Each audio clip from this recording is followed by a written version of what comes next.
Amigos do canal Tricolaço, estamos por aqui, gente, tudo bem por aí? Canal Tricolaço com mais um vídeo aqui, depois de Cruzeiro 1, São Paulo 0.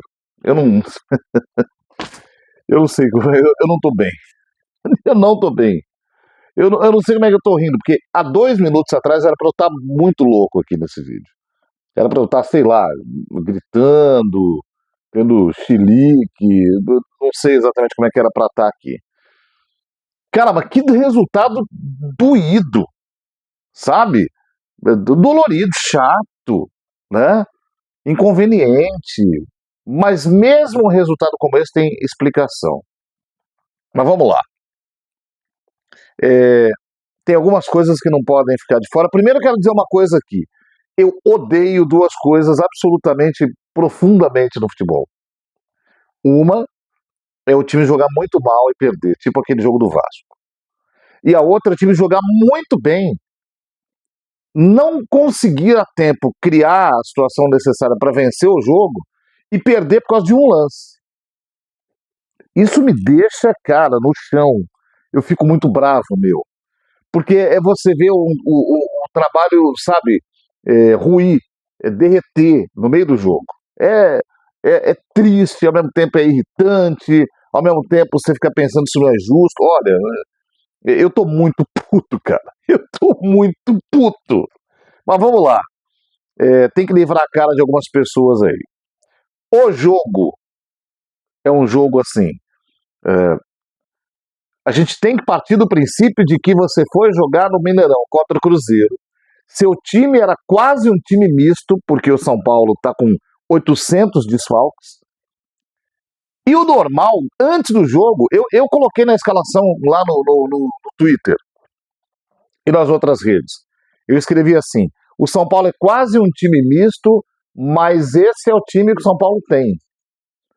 E não dá para segurar o Cruzeiro com esse time. Essa era a minha avaliação pré-jogo. Pois esse time foi lá, não só segurou o Cruzeiro, como dominou o Cruzeiro, controlou o jogo.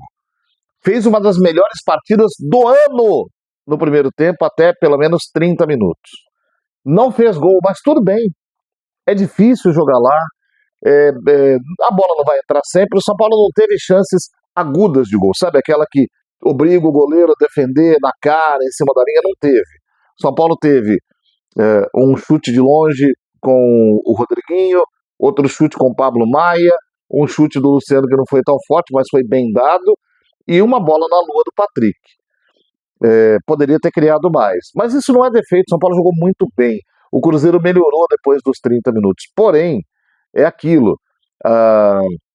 Você talvez não consiga, com um time tão limitado, segurar essa boa jornada até o final. Começa o segundo tempo, para surpresa de muita gente, São Paulo começa bem, trocando passes, chegando até a área adversária, ficando longos tempos com a bola no pé, mas tinha um problema desde o primeiro tempo, aliás, dois. O Ferreirinha estava lá fazendo as suas escolhas erradas, ou seja, quando é para tocar para o meio, toca para o lado, quando é para tocar para o lado, toca para o meio, quando é para chutar, cruza, quando é para cruzar, chuta. Mas isso não estava matando o time, mas atrapalha. O Luciano não estava em grande jornada de novo, então pisava pouco na área, ficou muito naquela posição de meia, que não é, a gente sabe que não é que funciona. E isso foi transformando um São Paulo que jogava bem em um São Paulo improdutivo. E aí, num lance desses de coisa de futebol, o Bobadilha faz a falta com a mão na bola, porque levanta o braço, é falta, tá? Eu vi gente reclamando da arbitragem hoje, é falta. Não tem o que discutir ali.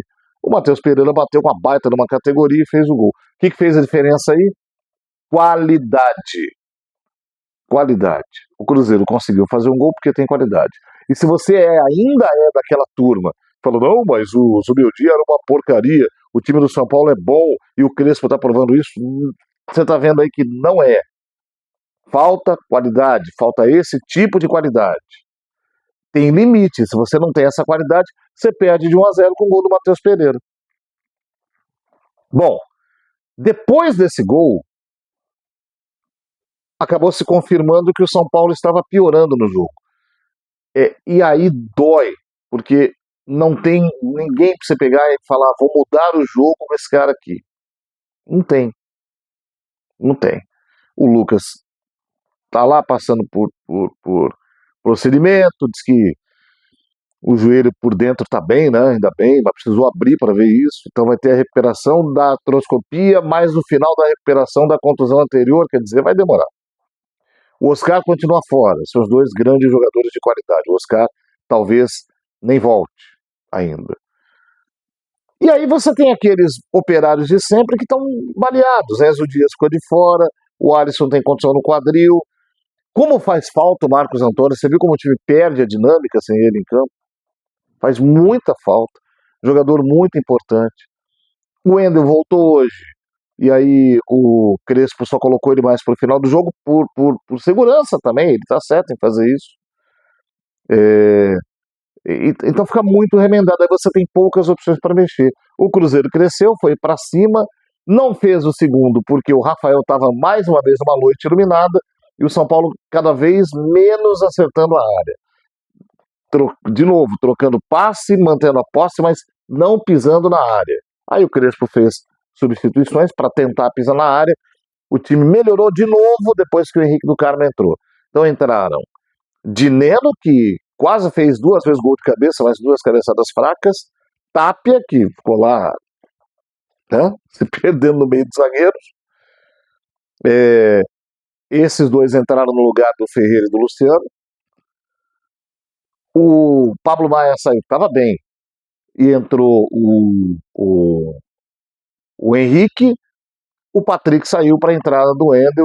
O time melhorou demais depois do Wendel e Henrique. Mas aí aquilo, tem pouco tempo, o Cruzeiro se fechou, o Cássio fez 3 defesas em pouco tempo que impediram que o São Paulo empatasse. Dolorido. Foi um jogo que o São Paulo... Putz, eu odeio falar isso. Tá, eu vou dizer assim, o São Paulo não jogou para perder, pronto. Porque o monstro sagrado Cláudio Zaidan sempre diz o seguinte, não tem essa de resultado injusto. O jogo de futebol tem o retângulo do gol. E você ganha o jogo se você botar mais vezes a bola dentro do retângulo do seu adversário.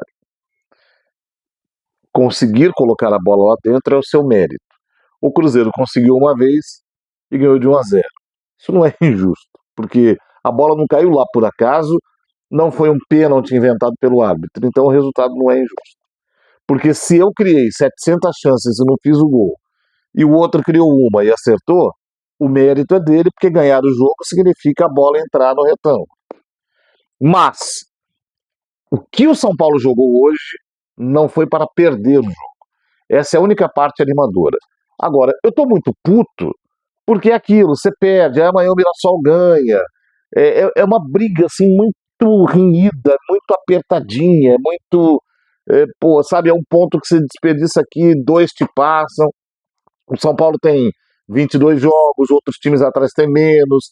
Eu acho que o São Paulo não tem que desgarrar da 6ª posição, ele tem que ter a mira na Libertadores da América do ano que vem, porque ganhar a Libertadores atual é quase impossível, mas estar na Libertadores todos os anos para times grandes é obrigatório, então você tem que mirar aquela posição.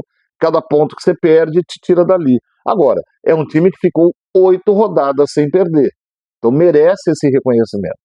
Mas, porra, como é dolorido perder um jogo como esse. Eu tenho só uma observação a fazer. Eu queria que você que está assistindo esse vídeo guardasse isso. Nos últimos 5 jogos, o São Paulo ganhou do Atlético Mineiro. É ruim? Não, mas o São Paulo teve alguns problemas nos últimos 5 jogos.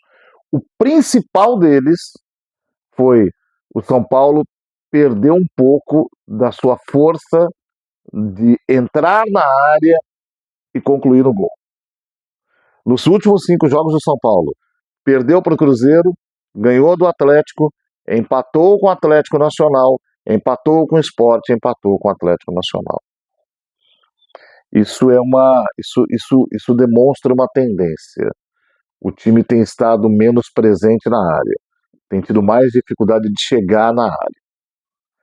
Esse alerta é importante ser feito agora, porque se isso for uma tendência, acontecerá mais vezes, e se acontecerá mais vezes, o São Paulo corre risco na Libertadores e pode cair de novo de posições no Campeonato Brasileiro. É alerta para o Crespo, para que ele volte a melhorar o rendimento do time lá na frente.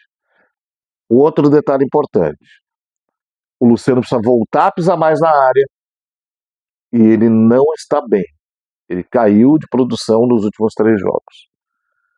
Essas coisas também são verdade.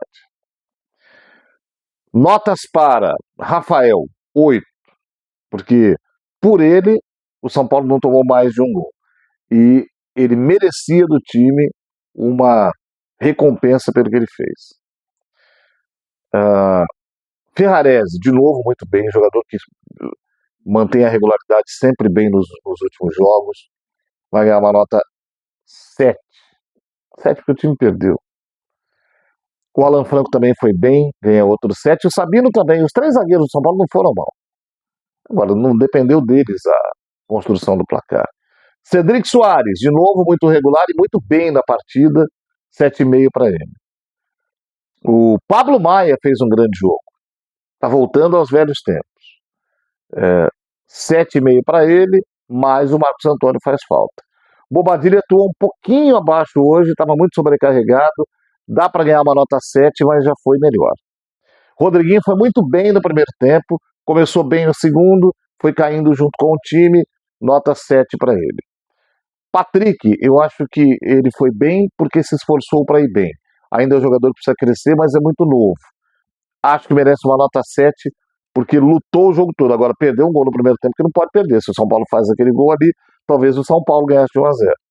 Não pode. Luciano, nota 6. Ele deu bons passes, inclusive. Participou bem de jogadas ofensivas, mas pisou pouco na área e não arriscou no gol. Arriscou uma vez só. Caiu de produção. E o Ferreira é aquilo. Habilidoso, vai para cima, traz a marcação. Erra, porque passa quando tem que cruzar, cruza quando tem que passar, chuta quando tem que tocar e toca quando tem que chutar. Isso aí é algo que precisa ser conversado em treinamento, inclusive. Entraram Tapia, que eu acho que hoje jogou abaixo das outras partidas e não é um grande jogador, mas vai ganhar uma nota 5,5. Dineno, que foi mais perigoso que o Tapia hoje, tentou 2 vezes de cabeça. Uma delas foi uma cabeçada forte até, mas o Cássio bem colocado pegou, a segunda foi fraca, nota 6.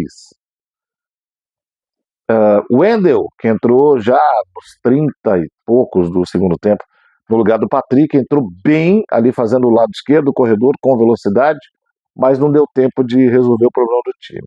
Fica com a nota 6,5. Henrique Carmo é o seguinte, Crespo, 3 jogos que esse cara entra, 3 jogos que o time melhora bastante. Eu, no próximo jogo, se não tiver André Silva, não coloco Luciano e Ferreira. Coloco Henrique e Luciano. Aliás, no próximo jogo não tem Luciano, né? Tomou um cartão idiota no primeiro tempo, porque foi reclamar de um lance onde ele sofreu falta. Aí reclamou, empurrou o jogador do Cruzeiro e tomou amarelo pelo mau comportamento. E tá fora do jogo contra o Botafogo em casa importante.